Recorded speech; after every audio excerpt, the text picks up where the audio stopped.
This book is called Alexander by Harold Littledale and illustrated by Tom Vroman.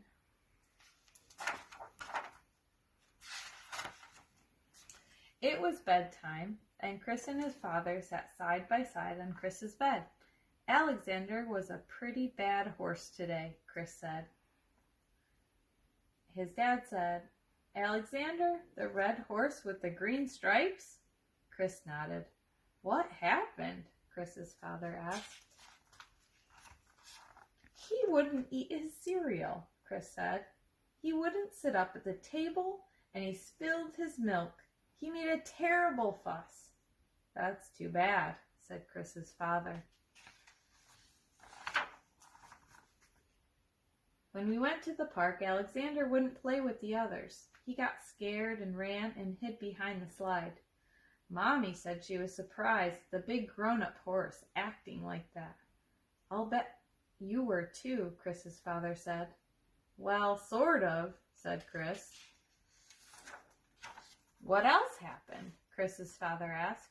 "Well, we went to the grocery store, and Alexander swished his tail and knocked over a jar of peaches by accident, and it broke. I guess it's pretty hard for a horse in a grocery store," Chris's father said. "He'd better be more careful," Chris said, "or we won't be able to take him shopping with us anymore." "That wouldn't be much fun," his father said. "Did Alexander take his nap?" Chris's father asked. "He says horses don't take naps. They just sit on their beds and play with their toys." "Don't they get awfully tired?" "And cross, too," Chris nodded. "Alexander was cross all afternoon." Cross means angry. "Why, what did he do?" asked Chris's father. "Well," Chris said, "he wouldn't tie his shoelaces. And he jumped and jumped all over the living room couch, even when Mommy asked him not to. And he got angry and kicked my little fire engine and broke the wheel off." "Uh-oh," said Chris's father. "And he splashed water all over the bathroom when he had his bath. And he wouldn't brush his teeth.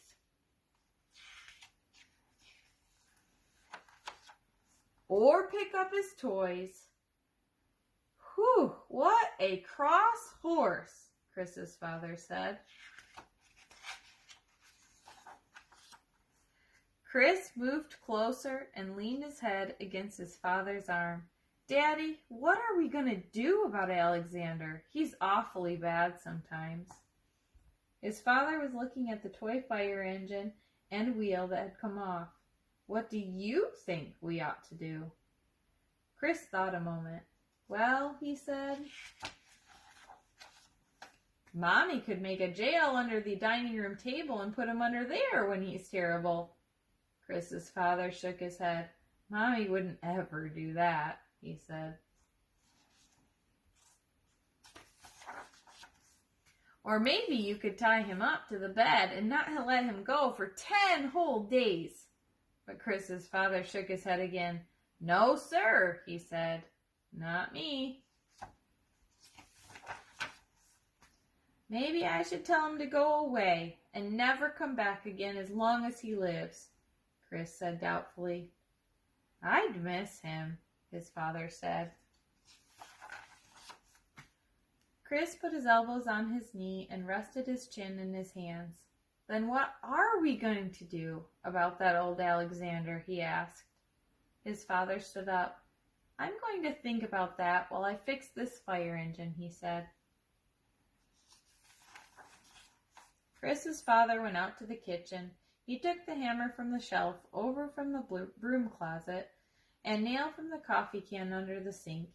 He set the toy engine down on a kitchen chair, held the wheel in place, and hammered the engine and the wheel back together again.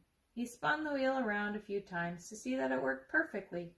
Then he put the hammer back on the shelf above the broom closet and went back to Chris. "Did you think about Alexander?" Chris asked, trying to out the little fire engine on his bed. "I thought and thought," his father said. "What did you decide?" asked Chris.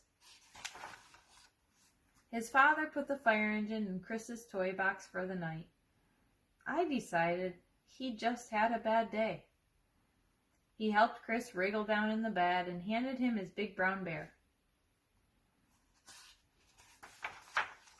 "And I think anybody can have a bad day once in a while, even a red horse with green stripes." He tucked the covers in and kissed Chris on the nose. "You wait," he said. "Alexander will be a wonderful little horse tomorrow." He turned out the bedroom light. "And you'll be a wonderful little boy, too." Chris giggled. "How did you know I wasn't very nice today?" he asked. His father turned out the light in the hall. "Alexander told me," he said. The end.